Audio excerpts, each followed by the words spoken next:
I wanted my mom to understand that I wanted her and she wanted to do what she could for herself. And then what she couldn't do, then I would help her with that. And even now, in the later stages of her dementia, when she's feeling some anxiety, I just remind her, so we're partners. I got this. That's Susan Stern, our special guest today on A Season of Caring podcast, sharing about her journey of caring for her mom with Alzheimer's disease. Welcome to A Season of Caring podcast, where there's hope for living, loving, and caring with no regrets. This is Rayna Neises, your host, and today I want to introduce you to Susan Stern. Susan is a wife, mother, and the primary caregiver to her mother with Alzheimer's disease. She was also a long-distance caregiver to her father who had cancer. After 20 years as a speech-language pathologist, Susan changed her career path to pursue her calling to support other family caregivers. She did her training at the Institute of Life Coach Training and became a board-certified coach in 2019. In her business, Spring to Life Coaching, Susan provides one-on-one coaching to overwhelmed family caregivers who want to improve their self-care and life balance. Susan's focus is to support caregivers in growing their personal resilience so they can be stronger during one of life's most challenging seasons. Thank you for being here, Susan. I'm excited to talk with you today. Thank you, Rayna. I'm so excited to be here. So Mom is in the journey of Alzheimer's. Tell us a little bit about your caregiving with her. Yeah, she was diagnosed in 2014. So I'm on my 8th year of caregiving for her, and she has been in memory care for the last 3 years. So I'm very blessed, just 15 minutes away. Oh, that's really a blessing, because with your dad, you were long distance. So that's a whole different set of challenges. Exactly. Glad that she's there close, and with all the craziness of COVID, I'm glad that she's still doing well. Thank you. Tell us a little bit about some of the things that you felt you did well with your caregiving. Well, I like this question because so many of us caregivers beat ourselves up for what we did wrong. So I like looking at what went well. I think for me, at the beginning, cultivating that sense of trust and respect was really important. Back then, even in 2014, I used the word partner for my mom before I even heard of Tifa Snow talking about using the term care partner. And I wanted my mom to understand that I wanted her and she wanted to do what she could for herself. And then what she couldn't do, then I would help her with that.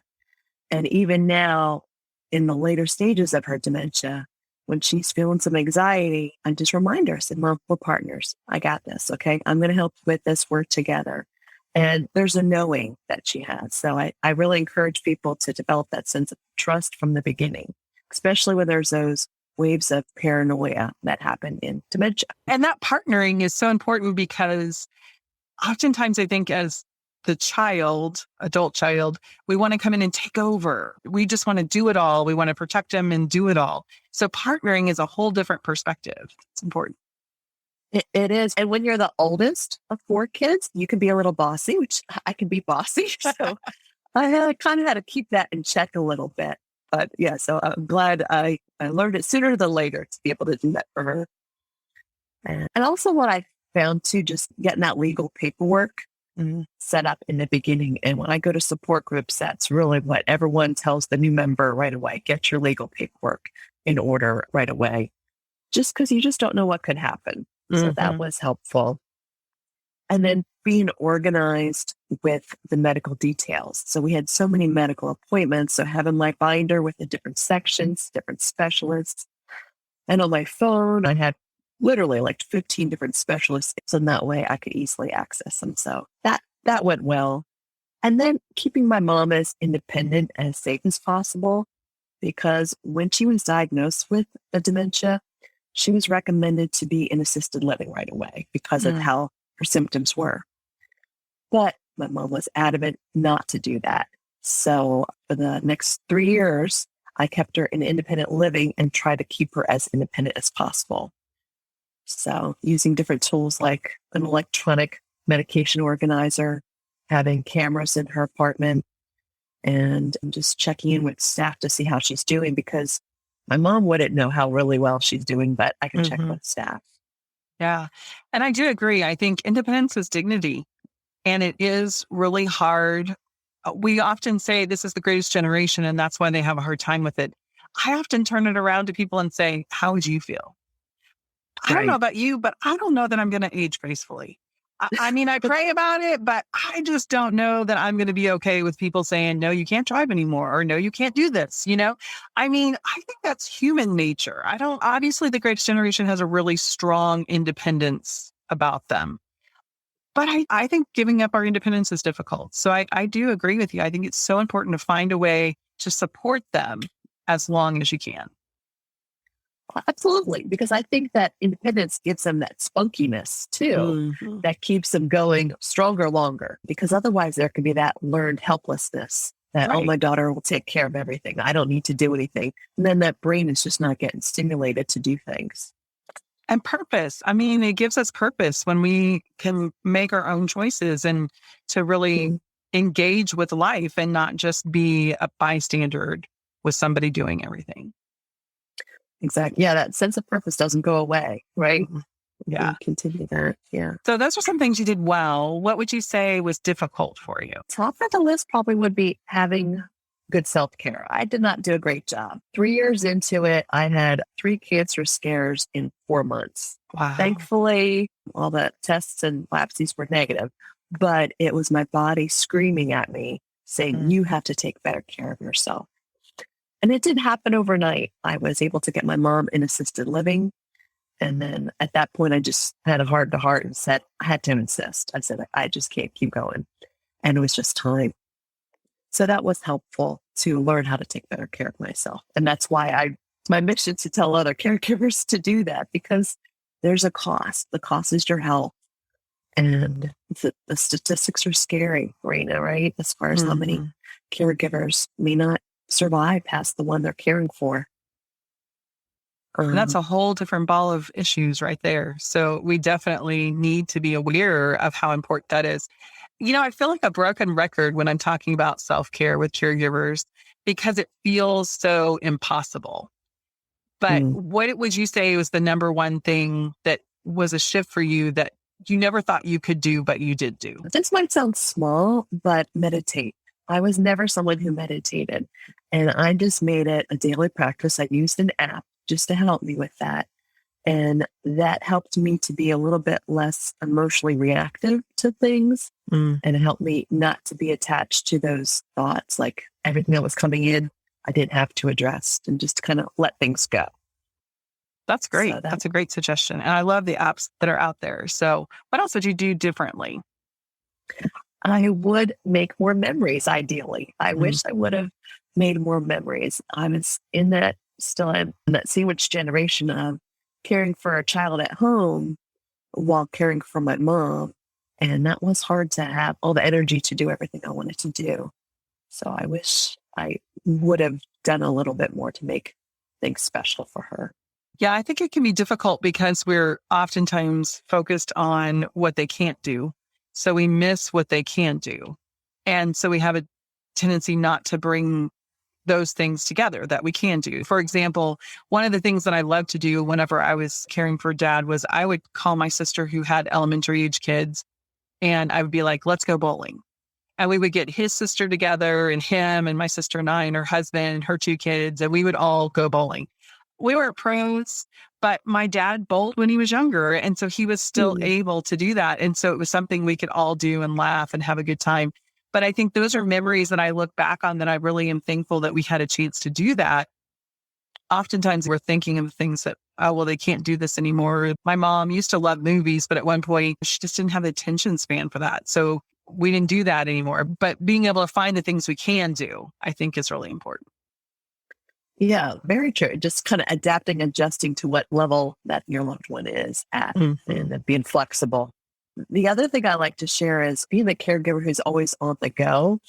What I would change to would be to be more relaxed and also more relaxed in my body language and just to be still with my mom because I would enter in like a tornado with my things to do and she could feel that I was given that energy and I just didn't feel like you had enough time to do everything. And I feel I've been blessed with a do-over because now that she's in memory care, that is what I do now. I'm able to be still with her, just hold her hand, listen to her favorite music, And I'm very grateful for that gift. I wish, so that was something, yeah, I would do over again, is just have a little bit more calm body language and presence for her, because that does resonate with how she's going to feel too.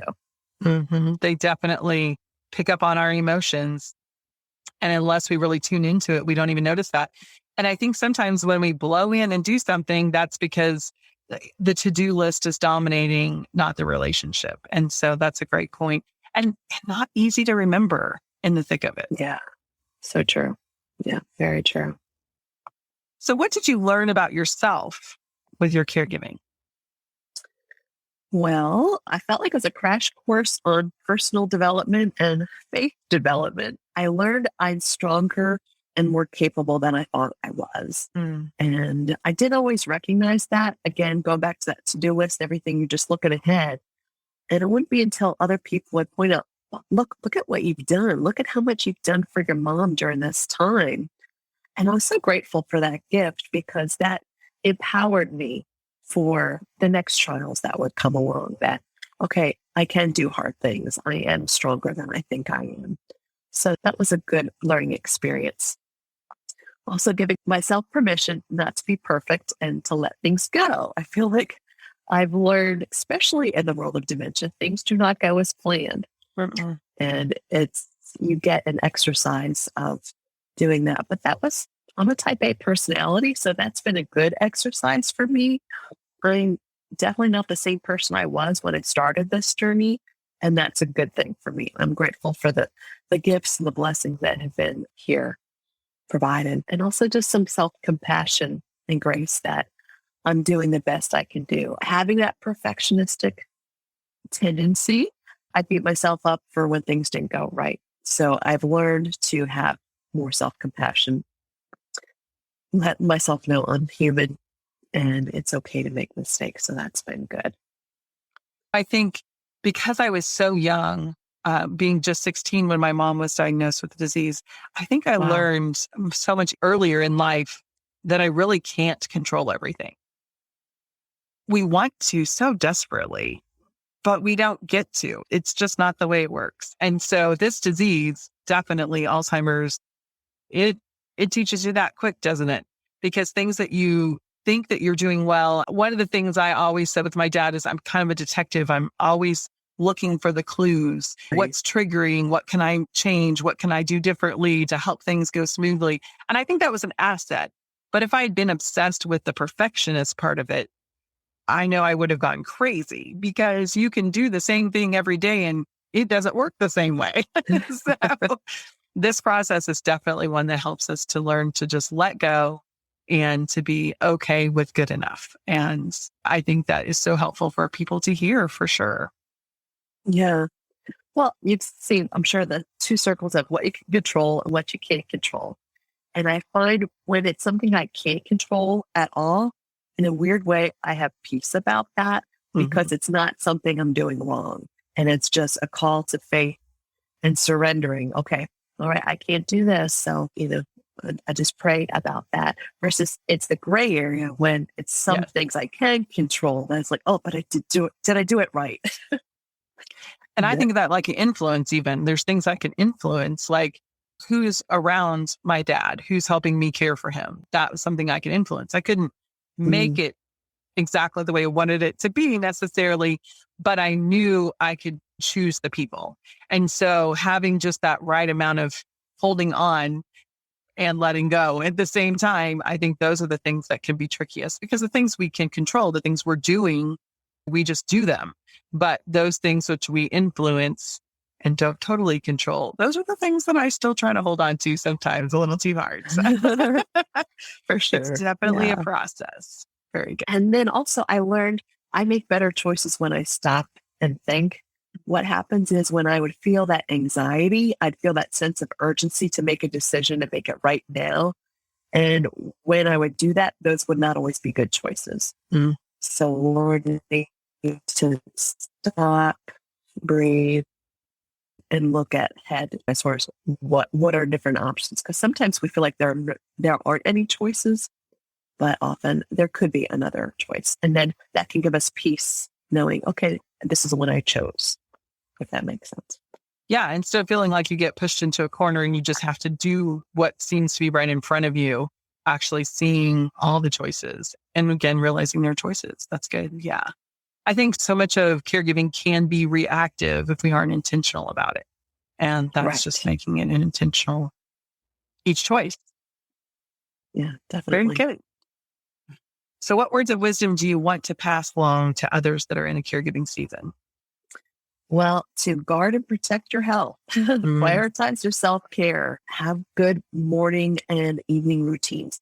They don't have to be long, even just having that first 5 minutes of your morning in a peaceful state of mind can just really set the tone and the pace for the rest of your day. That was helpful. And keeping up your own medical appointments, because in my 8th year of caregiving journey, I would not want to wait this long to take care of my own health. So that's important. And also having an emotional support system. I think the biggest challenge, maybe, and surprise is how emotional it's been as far as being a caregiver. 100%. Yeah, you don't realize it until you are in that role. And having that support system is such an important priority. So I've been blessed with, I get together with another friend who is both parents who are both living, who have Alzheimer's.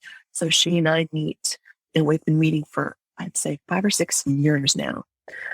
And we've been a lifeline for each other. So that way you're not feeling alone. So getting that emotional support system, for me, I think ideally if it's another caregiver, so then that way, they understand while still maintaining your other relationships. So being a caregiver, we're busy, but we do have technology. We can do quick texts, even emojis, to keep those relationships going for both during the caregiving season, but also after the season is over. So that way you still have that support system and that life to go back to.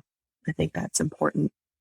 Managing your stress, which kind of circles back to that self-care because it really does take a toll. And so just learning more about how to manage your stress, whether it's meditating, deep breathing, there's so many different sources out there. And I'm grateful that we're in a time where there's so many people educating caregivers because they see the need to support us.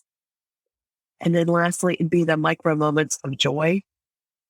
Again, micro because we're busy, but learning what does recharge us and what brings us joy. And they can be small little things. But I think also feeling that good inner body, because so often the negative sticks to us a long time, but that good's like, okay, that was good. Okay, let's move on. But really kind of soaking it in and remembering it.